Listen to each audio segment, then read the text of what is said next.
Un saludo muy cordial a nuestros hermanos de la Iglesia Alianza Cristiana y Misionera en San Juan de Miraflores en su aniversario número 41. Que el Señor les permita seguir adelante predicando el Evangelio. A nombre de la Iglesia Alianza Cristiana y Misionera en Puente Piedra, nuestras más sinceras felicitaciones al equipo pastoral, al pastor Joselí Juárez y su esposa Eva, y a todos los que conforman la iglesia en San Juan de Miraflores. Dios les siga bendiciendo. Agradezco al pastor Joselí Juárez por la oportunidad de compartir la palabra de Dios en ocasión a esta gran celebración. Sé que vienen compartiendo la serie Una iglesia que glorifica a Dios. A mí me encargaron compartir el tema Una iglesia que glorifica a Dios vive una vida crucificada. Para esto, por favor, les voy a pedir que abran sus Biblias en Colosenses capítulo 3, versículos 1 al 17. Si pues habéis resucitado con Cristo, buscad las cosas de arriba, donde está Cristo, sentado a la diestra de Dios. Poned la mira en las cosas de arriba, no en las de la tierra, porque habéis muerto, y vuestra vida está escondida con Cristo en Dios. Cuando Cristo, vuestra vida, se manifieste, entonces vosotros también seréis manifestados con Él en gloria. Haced morir, pues, lo terrenal en vosotros: fornicación, impureza, pasiones desordenadas, malos deseos y avaricia, que es idolatría, cosas por las cuales la ira de Dios viene sobre los hijos de desobediencia, en las cuales vosotros también anduvisteis en otro tiempo cuando vivíais en ellas. Pero ahora dejad también vosotros todas estas cosas: ira, enojo, malicia, blasfemia, palabras deshonestas de vuestra boca.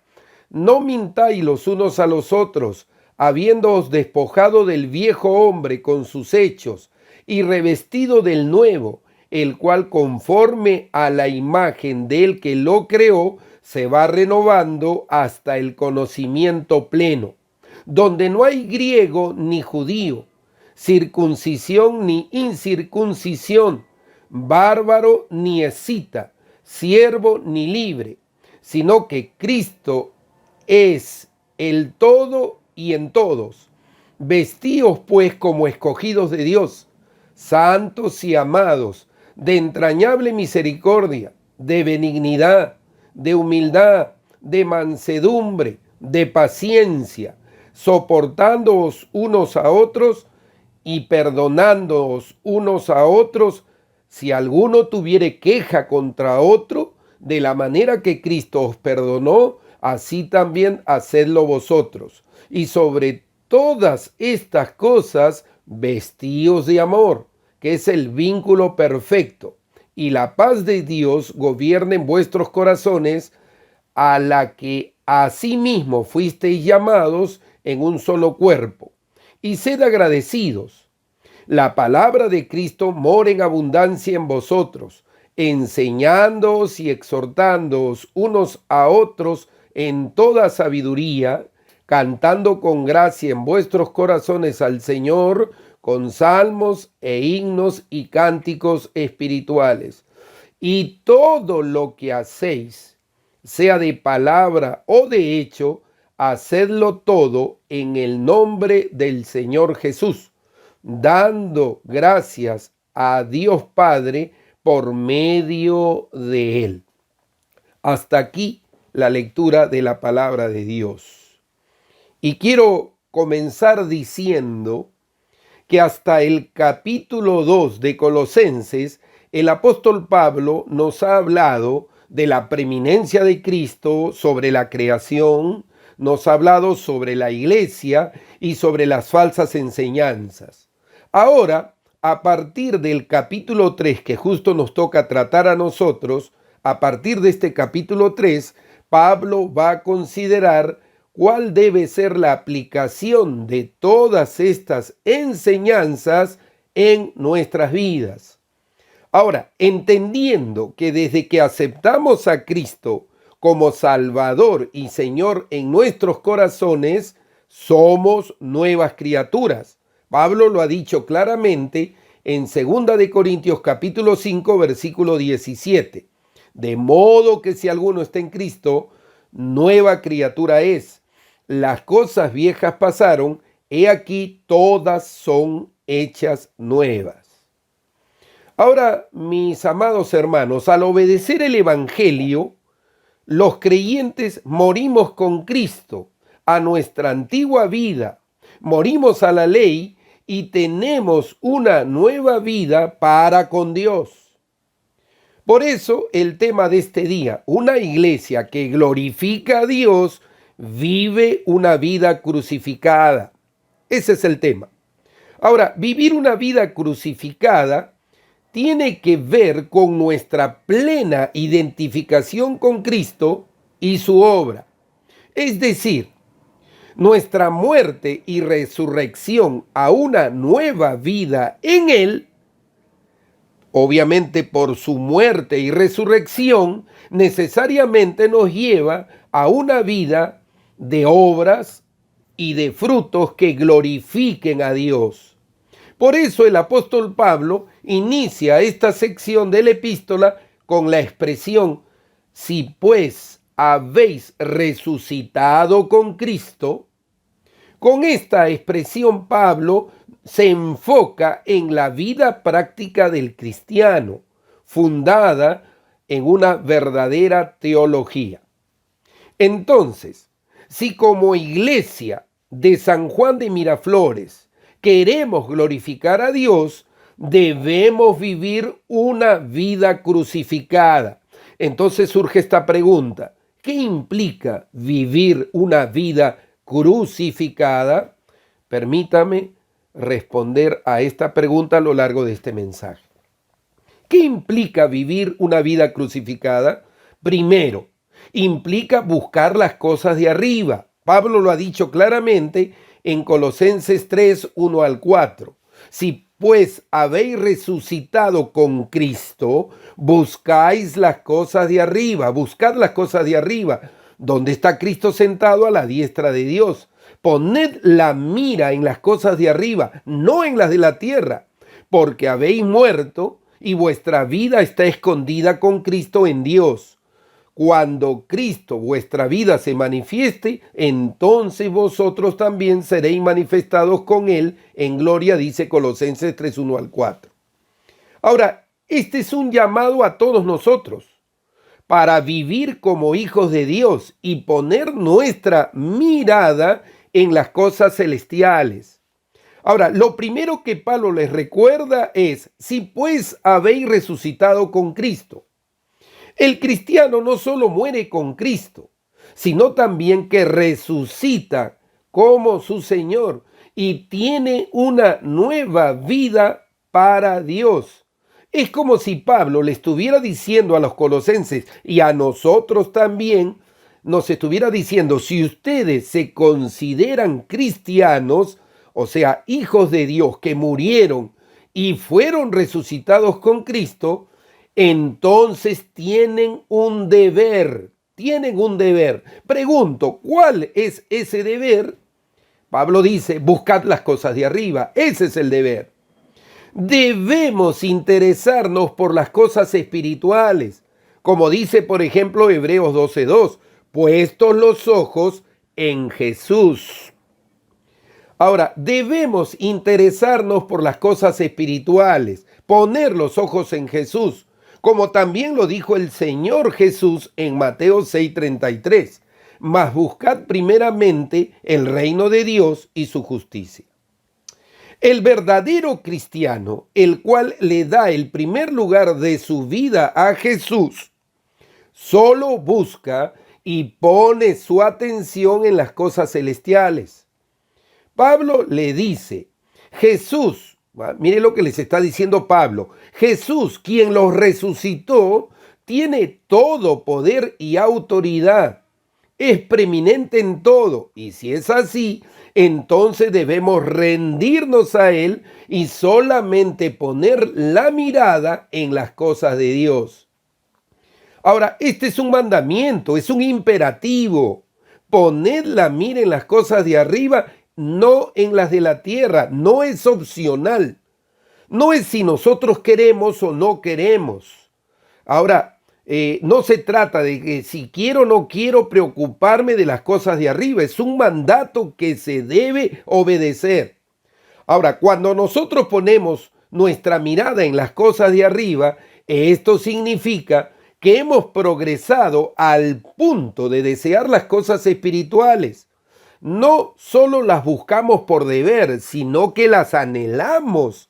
Servimos a Cristo porque queremos hacerlo y le amamos de todo corazón, sabiendo que hay un mandamiento que nos insta a hacerlo. Pero nuestras motivaciones no se basan en el mandamiento, sino en que queremos hacerlo de corazón. Esto, mis hermanos, es tener la mira puesta en las cosas de arriba. Pero pregunto, ¿cómo ponemos nuestra mirada en las cosas de arriba? Permítame darle algunos ejemplos prácticos. Primero, estudiando la palabra de Dios constantemente. Con eso muestro que pongo la mirada en las cosas de arriba. Segundo, orando a Dios siempre. Orando. Por eso, ¿cuántos cursos de la palabra de Dios has estudiado este año? ¿A cuántos cultos de oración te has conectado este año? Eso muestra si tienes la mirada en las cosas de arriba. Tercero, no dejando de congregarnos, aunque hoy podemos decir no dejando de conectarnos. Ahora, ¿cómo te conectas? ¿De repente tarde? ¿De repente te conectas en pijama? ¿O de repente te conectas viendo la televisión o un partido de fútbol y dejaste de ser un adorador? ¿Cuál es tu actitud al momento de conectarte? ¿O eres de los que dice, ya, como queda grabado y colgado en las redes sociales, después lo veo, como si el culto fuera un programa de televisión? Cuidado. Cuarto, haciéndole el bien a todos. Quinto, evangelizando a este mundo perdido. Por ejemplo, conectas a tus familiares, amigos, vecinos, compañeros de trabajo que no conocen a Cristo, los conectas a los cultos de oración, de adoración, cuando hay campañas, o es que te conectas tú y listo, y no predicas el evangelio, no conectas a otro. ¿Qué más? Viviendo vidas de santidad en este mundo. ¿Y qué más? Preocupándonos por nuestros hermanos y animándolos y exhortándolos. Y ahí dejé algunos textos bíblicos que secundan y fortalecen lo que estoy diciendo. Maneras prácticas en las que evidenciamos que ponemos nuestra mirada en las cosas de arriba. Ahora pregunto, ¿por qué debemos poner la mirada en las cosas de arriba?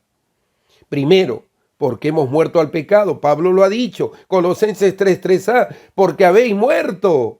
Pablo dice que los creyentes hemos muerto al pecado y hemos muerto al mundo. Entonces ya no debemos tener nuestra mirada en las cosas de aquí de la tierra. Desde el momento que obedecimos el evangelio, desde ese momento crucificamos al viejo hombre, morimos al pecado y tenemos una nueva vida, pero esa vida debemos vivirla para Dios. ¿Pero qué más? Porque nuestra vida está escondida con Cristo en Dios. Lo ha dicho Pablo, mira lo que dice Colosenses 3:3b. Y vuestra vida está escondida con Cristo en Dios. La verdadera vida del cristiano no se ha manifestado todavía. La realidad que el cristiano busca no se encuentra en la vida en este mundo. El creyente aguarda la esperanza que está guardada en los cielos, como lo dice Colosenses 1:5. Así que ya sabes. Y tercero, para no apartarnos de Dios. Colosenses 3:4. Cuando Cristo, vuestra vida, se manifieste, entonces vosotros seréis también manifestados con Él en gloria. Ahora, el cristiano debe siempre poner la mirada en las cosas de arriba y no en las de la tierra para no ser atraído y seducido a caer de nuevo en las contaminaciones del mundo, de las cuales ya Él nos liberó. En la segunda venida de Cristo se harán realidad todas las promesas que tenemos como esperanza, ahora por medio del Evangelio. Esta es una gran verdad. Cristo vendrá y con Él vendrá la bendición que nos promete si somos fieles hasta el final. Entonces, ¿sabes qué? Seremos transformados en un cuerpo glorioso como el de Cristo. Le veremos tal como es, cara a cara, y gozaremos eternamente la salvación que Él nos ha prometido, la salvación divina en la gloria. Gloria a su nombre. Así que mi hermano, mi hermana, debes poner tu mirada en las cosas de arriba. Si tú en este momento estás decidiendo como creyente, como alguien que ha muerto con Cristo y estás decidiendo poner tu mirada en las cosas de arriba, ¿por qué no tomas tu dispositivo? ¿Por qué no tomas tu dispositivo y escribes un gran amén en tu dispositivo en el chat? Porque con eso estarás diciendo que tú decides poner tu mirada en las cosas de arriba. Pero no es lo único que encontramos en este pasaje.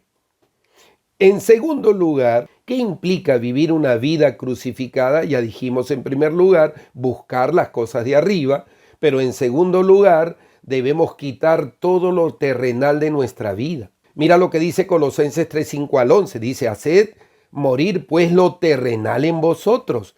Fornicación, impureza, pasiones desordenadas, malos deseos y avaricia, que es idolatría. Cosas por las cuales la ira de Dios viene sobre los hijos de desobediencia, en las cuales vosotros también anduvisteis en otro tiempo cuando vivíais en ellas. Pero ahora dejad también vosotros todas estas cosas. ¿Cuáles? Ira, enojo, malicia, blasfemia, palabras deshonestas de vuestra boca. No mintáis los unos a los otros, habiéndoos despojado del viejo hombre con sus hechos, y revestido del nuevo, el cual conforme a la imagen del que lo creó, se va renovando hasta el conocimiento pleno, donde no hay griego ni judío, circuncisión ni incircuncisión, bárbaro ni escita, siervo ni libre, sino que Cristo es el todo y en todos, dice Colosenses 3, 5 al 11. Ahora, mis hermanos, debemos crucificar lo terrenal en nosotros. Debemos acabar con lo mundano y pecador de nuestras vidas. Ahora pregunto, ¿por qué debemos morir a lo terrenal en nosotros? Porque ahora tenemos una nueva naturaleza. Ahora somos participantes de la naturaleza divina. El apóstol Pedro, mira lo que nos dice en 2 de Pedro 1:4, por medio de las cuales nos ha dado preciosas y grandísimas promesas, para que por ellas llegaseis a ser participantes de la naturaleza divina, habiendo huido de la corrupción que hay en el mundo a causa de la concupiscencia. Qué tremendo lo que el apóstol Pedro dice, echando luz a lo que Pablo está enseñando en este pasaje. Nuestra esencia está ligada a nuestro Padre Celestial y por lo mismo, por lo que somos, por nuestra nueva naturaleza, debemos alejarnos de lo mundano en nuestra vida. Ya no solamente lo hacemos por el mandamiento o por la obligación, sino porque nuestro propio ser se revela a la ley carnal y lucha para que triunfe lo espiritual en nuestra nueva naturaleza. ¿Te das cuenta? ¿Por qué debemos morir a lo terrenal en nosotros? En segundo lugar, porque Dios busca la santidad del creyente. La santidad es lo que Dios busca en ti y en mí, mi hermano. Mira lo que Pablo va a agregar en 1 Tesalonicenses 4:3. Dice allí, pues la voluntad de Dios es vuestra santificación. Pero esto, mis hermanos, no es algo que de repente sucede en la vida de uno por medio de algún milagro. Si bien es cierto que no podemos santificarnos sin la ayuda de Dios, también es verdad que nosotros tenemos que hacer un esfuerzo propio por hacer morir lo terrenal en nosotros. Nosotros debemos luchar con la ayuda de Dios para morir al viejo hombre. Pablo va a comenzar a enumerar algunas cosas que son parte de lo terrenal que tú y yo y todo creyente debe matar en su vida. Permíteme citarlo uno a uno. Primero, Pablo habla de fornicación, que no es otra cosa que la palabra porneia, que se refiere a toda relación sexual ilícita. Fornicación, porneia. Toda relación sexual ilícita incluye el adulterio, incluye el incesto, que es estar con una persona que es tu familiar, tu pariente cercano, incesto. Y también incluye la homosexualidad. Entonces, fornicación es tener relaciones sexuales ilícitas con una persona que no sea nuestro o nuestra compañera o compañero de vida.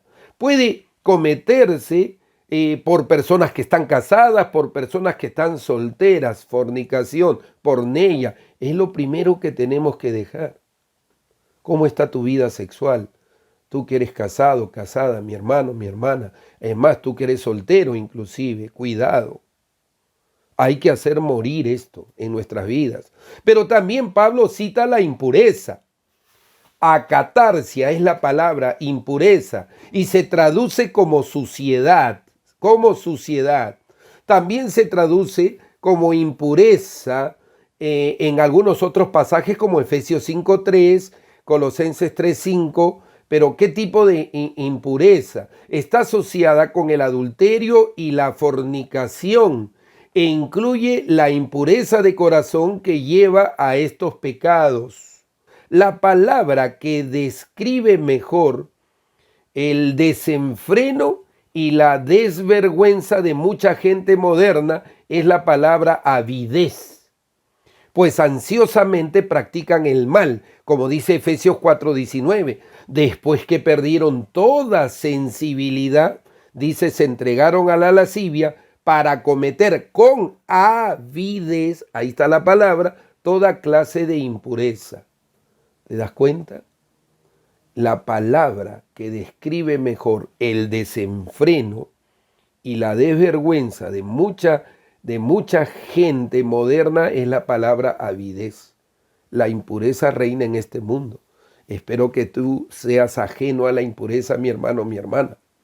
En tercer lugar, Pablo habla de pasiones desordenadas. La palabra aquí es patos. Deseos pecaminosos que se permiten desarrollar y avanzar al punto de ser incontrolables. Es cuando deseamos algo hasta el punto que podemos hacer cualquier cosa para poseerlo y lo realizamos. No solo quedan en pensamiento, sino que van a la acción, pasiones desordenadas. También Pablo cita malos deseos. Epitumián es la palabra, malos deseos. Es el anhelo por lo prohibido. Son los deseos intensos que tenemos por lo pecaminoso. Las pasiones desordenadas y malos deseos son pecados del corazón. Allí está la fuente de la raíz del pecado. Como dice Santiago 1:14, cada uno es tentado cuando por su propia concupiscencia, epitumias, malos deseos, es atraído y seducido.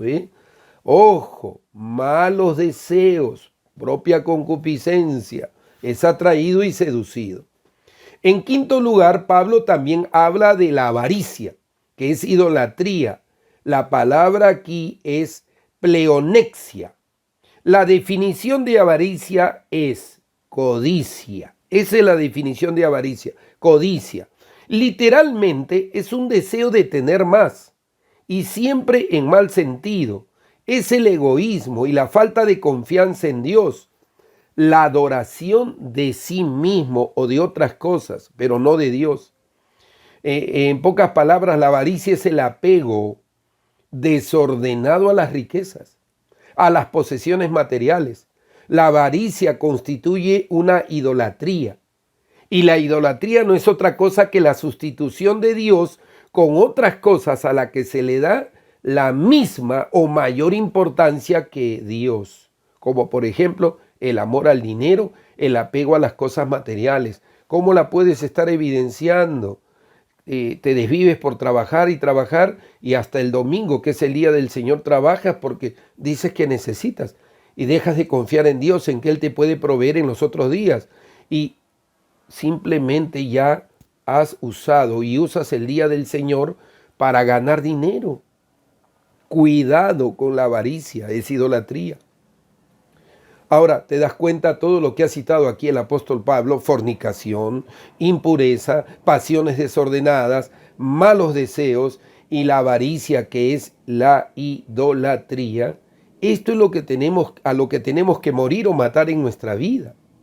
Ahora, si mantenemos una vida crucificada en Cristo, justamente es posible eliminar todas estas prácticas y malos pensamientos de nuestra vida. Es mandato de Dios, obviamente, lo que nos está pidiendo aquí es un mandato de Dios. No hacerlo es rebeldía, es desobediencia. Ahora, después de citarnos todo esto, Pablo va a agregar: en las cuales vosotros también anduvisteis en otro tiempo cuando vivíais en ella. De ahí hemos sido rescatados nosotros. Él, o sea, Pablo, les recuerda que antes, no ahora, sino antes, anduvieron, o sea, practicaron todas estas cosas. Vivían una vida de esa manera. El pecado era la atmósfera de su vida y también de la nuestra, antes de que Cristo llegue a nosotros. Ahora, después de mandarles que no volvieran atrás a la antigua vida que llevaban, sino que mataran al viejo hombre, Pablo, mira lo que les escribe, les dice: pero ahora dejad también vosotros todas estas cosas. Ahora, la clave para entender este pasaje es la palabra ahora, en esta parte, ¿no? Ahora. O sea, que los colosenses debían alejarse de las cosas que antes practicaban, las que ya cité, ¿no es cierto? Pero también en el presente, o sea, ahora, debían cuidarse de otras cosas que podían llegar a su vida y hacerlos retroceder. Pregunto, ¿de qué cosas debían alejarse los colosenses? Y Pablo empieza a citar algunas. Él menciona la ira. Orge es la palabra, ira. Es una actitud crónica. Es cuando la molestia o indignación se manifiesta en nuestro corazón. Pablo va a decir en Efesios 4:26: airaos, que es la palabra orge, pero no pequéis, no se ponga el sol sobre vuestro enojo. Mis hermanos, el enojo es muy peligroso y tiene que controlarse, porque fácilmente se convierte en resentimiento y en amargura y en el deseo de venganza. Así se convierte el enojo. Por tanto, dice Pablo: no se ponga el sol sobre vuestro enojo. Si el enojo permanece en el corazón, puede producir malicia y amargura. Si el enojo que sentimos es indignación justa, como la de Jesús, debemos decir lo que se debe decir o hacer lo que se debe hacer, y luego acabar con el enojo, pero no mantenerlo en el corazón. Pablo también habla, aparte de ira, habla de enojos, y aquí usa la palabra tumos. Es la expresión de las emociones negativas que de repente surge y luego se mengua. Comúnmente es de poca duración. Lo que pasa es que hay explosión de ira expresada en palabras y acciones violentas, y pronto muere. Pero ¿sabes qué pasa? En ese lapso de tiempo en la que se da esa explosión de enojo, hace mucho daño, pues deja heridas físicas o emocionales que duran por mucho tiempo. Aparentemente mucha gente no toma en serio el temperamento o los genios explosivos. Quieren justificarse diciendo: así soy, como si fuera una condición normal o algo más allá de su control. Pero estas explosiones de ira demuestran la falta de amor y la falta de paciencia. Cuidado, Por eso es necesario crucificar esta pasión. En tercer lugar, Pablo agrega la malicia, que es el deseo de hacer daño a otras personas intencionalmente. Es cuando solo nos hemos enojado, o sea, no solo nos hemos enojado explotando en ira, sino que después de eso, por la ira guardada en nuestro corazón, comenzamos a planear cómo hacer daño a quien nos airó o molestó. En particular, estas palabras describen la conducta de la persona que no controla el enojo y que no está dispuesta a perdonar. Esto describe la reacción del viejo hombre a las provocaciones de la vida. Pero el cristiano se ha renovado en el espíritu de su mente y se ha vestido del nuevo hombre. Y entonces termina con la malicia en su vida. En cuarto lugar, Pablo habla de la blasfemia, que es hablar mal contra Dios o los hombres. Se encuentra este término en medio de los pecados contra el hombre.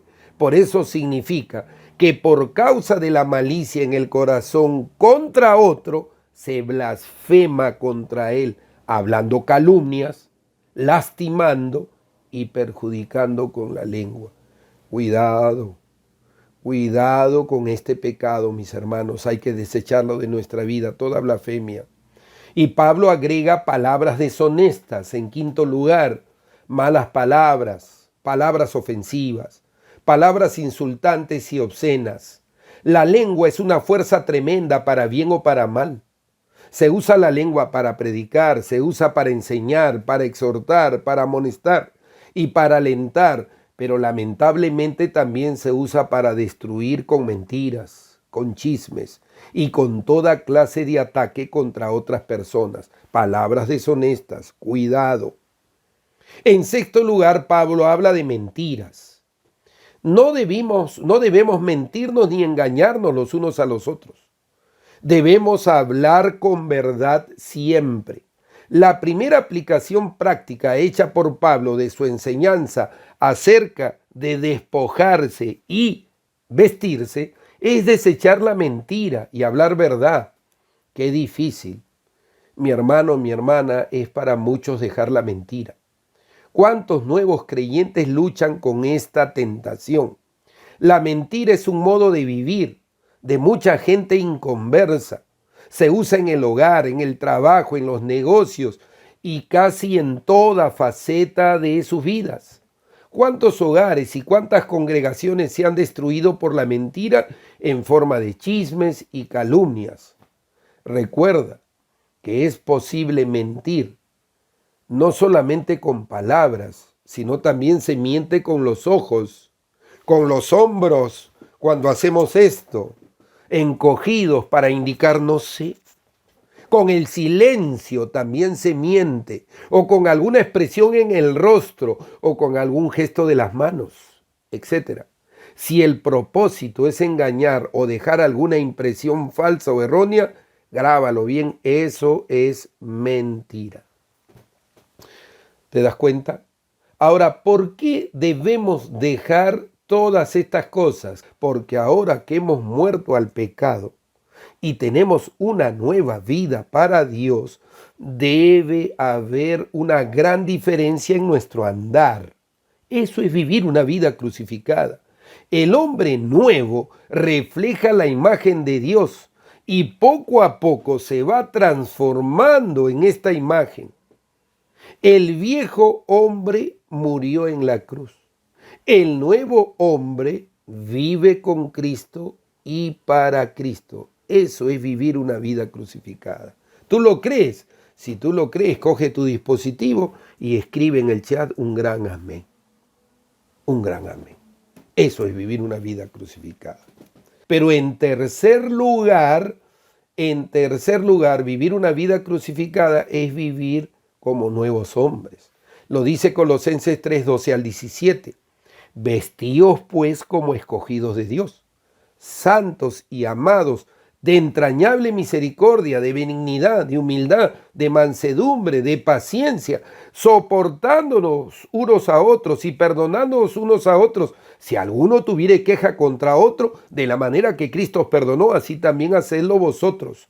Y sobre todas estas cosas vestidos de amor, que es el vínculo perfecto.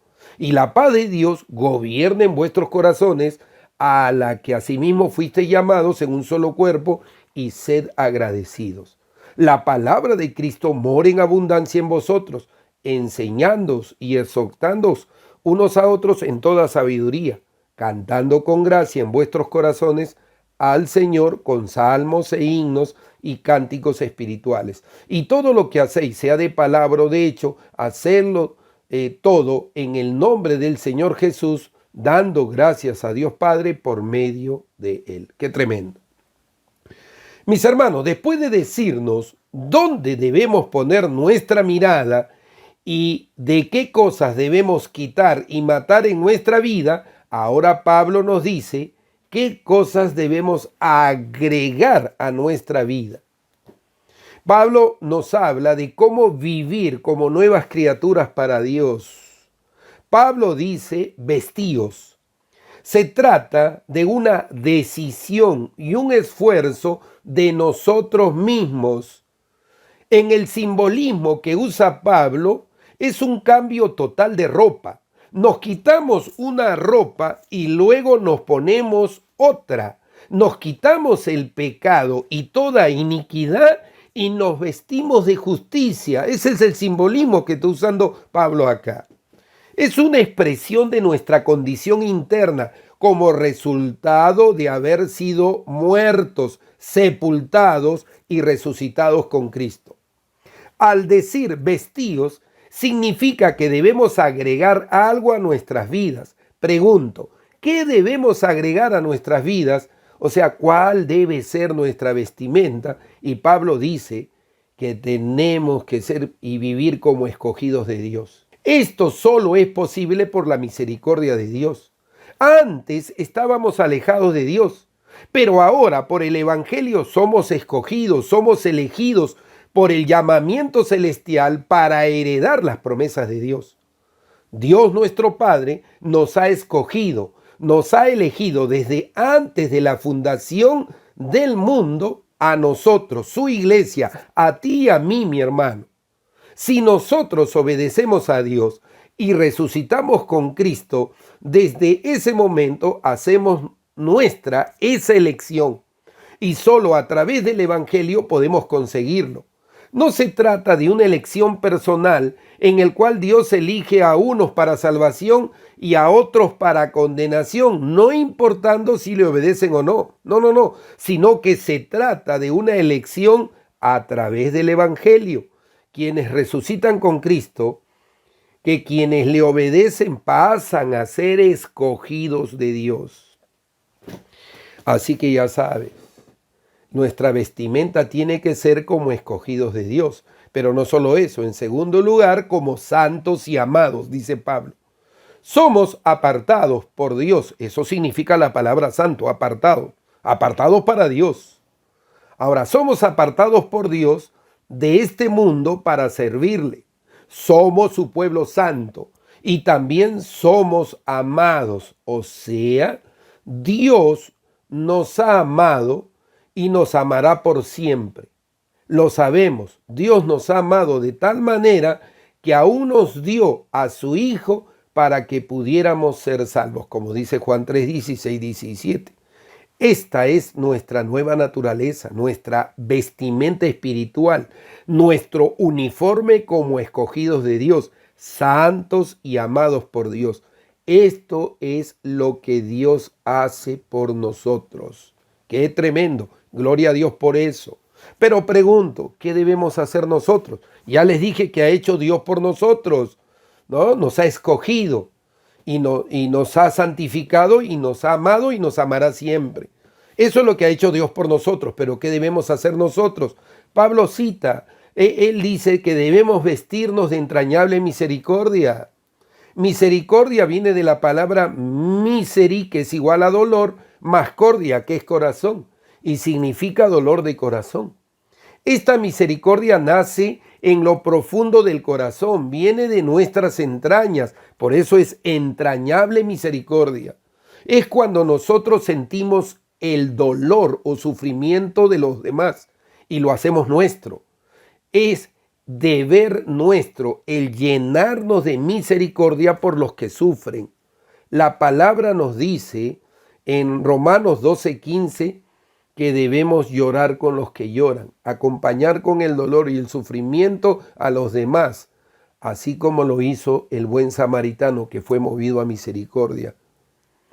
Hoy día mucha gente está sufriendo, ha sufrido y sigue sufriendo con esta pandemia.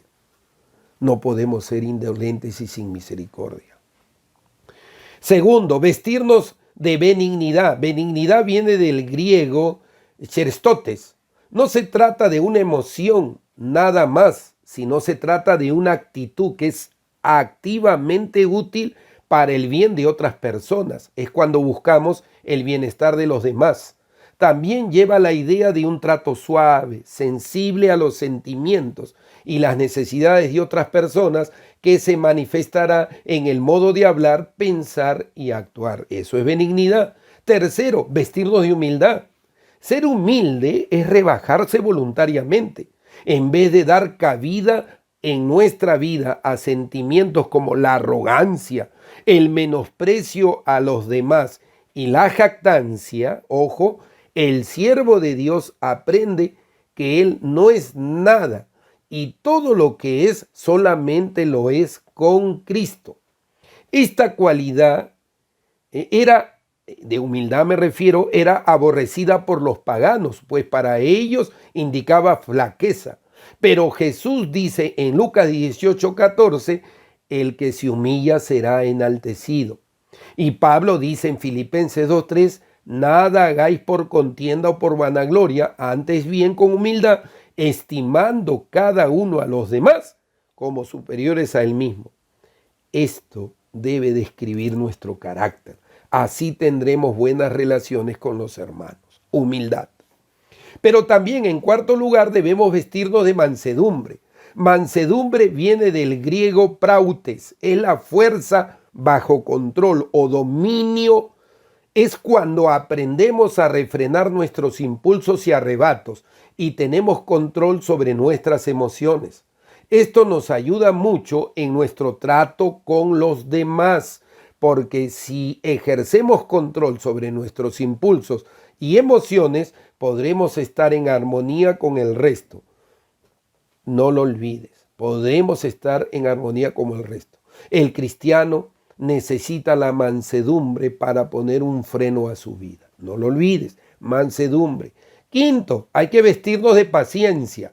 Paciencia viene del griego macrotumia, que es una palabra compuesta por macros, largo, y tumos, que es temperamento. Es cuando tenemos largura de ánimo o temperamento, cuando soportamos y aguantamos a los demás. Es sinónimo de la palabra longanimidad, que es la capacidad de soportar a personas desagradables o que buscan hacernos daño, no buscando el pagarles mal por mal o el querer nosotros hacerle daño. No, no, no. Mis hermanos, Dios quiere que aprendamos a perdonarnos, así como también Él nos perdona. El texto mismo lo dice, de la manera que Cristo os perdonó, así también hacedlo vosotros. Colosenses 3:13, pasaje que estamos compartiendo. Así que debemos perdonar a los demás genuinamente, sin resentimientos, quitando todo lo que había en nuestro corazón, para después no acordarnos del mal que nos hicieron y recriminar a los hermanos. Seamos como Cristo. Él nos perdonó y ya no se acuerda más de nuestros pecados. Él nos ofrece un perdón total, el cual tú y yo estamos llamados a imitar. En sexto lugar, Pablo dice vestirnos de amor. Debemos vestirnos de amor. El amor es el vínculo perfecto. Debemos empaparnos del amor. Esto que consideramos anteriormente puede ser posible si hay amor en nosotros. El amor es el vínculo que une a los santos, a los creyentes, pues sin el amor la unidad no sería posible. Todas estas virtudes son manifestaciones del amor. El amor es el vínculo que trae perfecta unidad. Une en un solo cuerpo a las personas de diferentes razas, de diferentes condiciones sociales y económicas, de diferentes temperamentos y personalidades.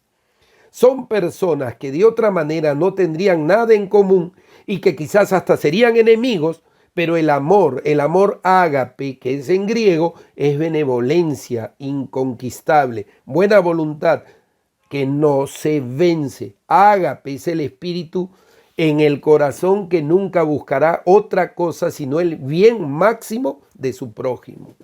No importa cómo son sus semejantes o cómo lo traten. No importa la actitud de ellos hacia él. Este no buscará otra cosa sino el bien máximo de su prójimo, al margen de lo que hagan con él. Ahora Pablo también agrega y dice, y la paz de Dios gobierne en vuestros corazones, a la que asimismo fuisteis llamados en un solo cuerpo, y sed agradecidos, dice el apóstol. Este es un gran deseo, porque sabemos que la paz verdadera procede únicamente de Dios. Es el resultado de la reconciliación con Dios por medio del sacrificio de Cristo. Dios quiere que la paz reine en nuestros corazones y que abunden en la vida de sus hijos. Tener paz es tener esa tranquilidad y seguridad de que no tenemos conflictos con Dios, que Él siempre estará con nosotros. Pablo nos dice que esta paz también debe extenderse a la iglesia, o sea, entre los unos a los otros. No fuimos llamados a disgustos, no fuimos llamados a pleitos y división, fuimos llamados a paz en un solo cuerpo, o sea, a paz en la iglesia. Pablo también nos exhorta a ser agradecidos, o sea, por la paz que tenemos con Dios y porque Dios nos ha llamado al cuerpo de Cristo con todas las bendiciones que hay en Él, debemos ser agradecidos. También debemos ser agradecidos por todo lo que Dios nos da y nos ha dado. La gratitud debe abundar en la vida del cristiano. Y para que todo esto sea posible, para que podamos vivir como nuevos hombres alejados de las antiguas prácticas pecaminosas, debemos estar arraigados en la palabra de Dios. Por eso Pablo dice, la palabra de Cristo mora en abundancia en vosotros, y enseñándonos y exhortándonos unos a otros en toda sabiduría. Mis hermanos, esta es la única manera de lograr dejar y despojarnos realmente del viejo hombre y vestirnos del nuevo hombre. O sea, eso es vivir una vida crucificada, mediante la influencia de la palabra de Cristo en nosotros. Y como sabemos, la palabra no puede abundar en nosotros si no la estudiamos. Tampoco la palabra podrá abundar en nosotros si no la ponemos en práctica en nuestra vida. Como dice Pedro en Primera de Pedro 2:2, desead como niños recién nacidos la leche espiritual no adulterada para que con ella crezcáis para salvación. Solo así podremos cantar con gracia en vuestros corazones al Señor, con cantos, con salmos y con himnos. Gloria a su nombre. Termino. Mis hermanos, Pablo termina diciendo, y todo lo que hacéis, sea de palabra o de hecho, hacedlo todo en el nombre del Señor, dando gracias a Dios Padre por medio de Él. Colosenses 3:17. Cuando el apóstol está diciendo todo lo que hacéis, se está refiriendo a lo que decimos, a lo que pensamos, a lo que hacemos en el culto, en la obra de la iglesia, al trabajar, dormir, comer, viajar, gastar, comprar, divertirse, invertir, etcétera, etcétera. O sea, todas las actividades de la vida. A eso se está refiriendo Pablo. Todo debemos hacerlo en el nombre y para gloria de Dios. El Cristo preeminente tiene toda autoridad en la vida del hombre nuevo. En tu vida y en mi vida debe tener toda autoridad. Hacerlo en su nombre es hacerlo por su autoridad y potestad. Incluye hacerlo como Él manda. Cristo debe ser nuestro máximo referente en la vida. Todo lo que hacemos y vivimos es para Él. Nuestra vida ya no nos pertenece. Debemos vivir nuestras vidas para Cristo, que sean delante de Dios como un sacrificio a Él. Debemos ser agradecidos por tener comunión con Él, dando gracias a Dios Padre por medio de Él. O sea, debemos ser agradecidos con Dios a través de Jesucristo por todo lo que ha hecho Él por nosotros. Nos ha dado una nueva vida, nos ha permitido ser hijos de Dios. Tenemos la opción de vivir la vida para Él. Por esto y muchas otras cosas más, debemos dar gracias a Dios por lo que tenemos en Cristo. Vivamos vidas crucificadas que le honren y le glorifiquen a Él. Oremos al Señor. Padre Santo, muchas gracias por tu palabra, por hablarnos. Por favor, te rogamos que nos ayudes a vivir vidas crucificadas, que te honren, que experimenten paz, que seamos agradecidos, que vivamos en unidad como iglesia, que vivamos vidas prácticas, aplicando tu palabra a la vida nuestra, Señor, en cada momento, en cada circunstancia y con quien quiera que estemos, Señor, que hagamos todas las cosas para ti. Gloria a tu nombre, Señor. Sigue bendiciendo a esta amada iglesia de San Juan y que, Señor, vengan muchos años más de celebraciones, pero con vidas crucificadas, muertas con Cristo, para vivir vidas nuevas que te honren, te adoren y te alaben. Oramos así en el nombre de Jesús. Amén. Amén. Dios le bendiga y feliz aniversario.